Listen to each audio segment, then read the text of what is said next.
We talk about meaning as if something that you have to find, or worse, something that you have to achieve.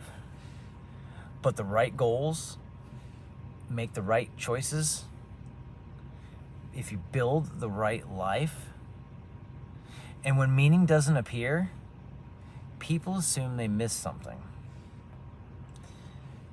But what if meaning doesn't work like that at all?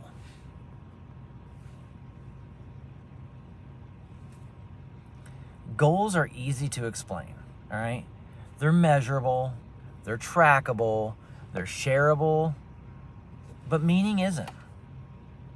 So modern life quietly replaced meaning with progress, milestones, plans, and outcomes. Not because goals are bad, but because they're legible. Meaning is quieter than metrics.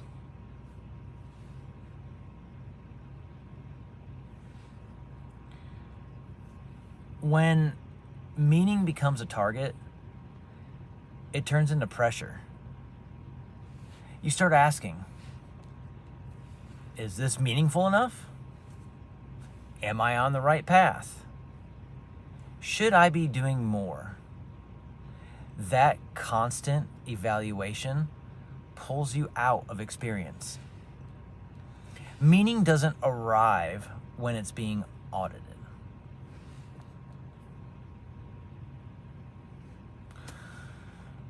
Meaning tends to show up sideways.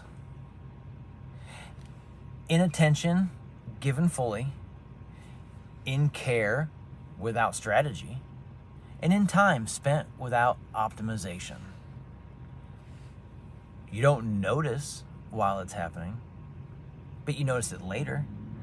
When you realize that something mattered without being labeled as important.